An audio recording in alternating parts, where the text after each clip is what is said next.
দিনে ওঠৰে তীখা সামৰি দুহাতৰ কোমল আঙুলি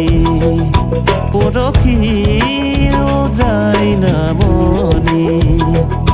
আবেগত বাগৰ সলনি উশাহৰ গভীৰ পিয়াহত তোমাতে লিখা জীৱনী তুমি যে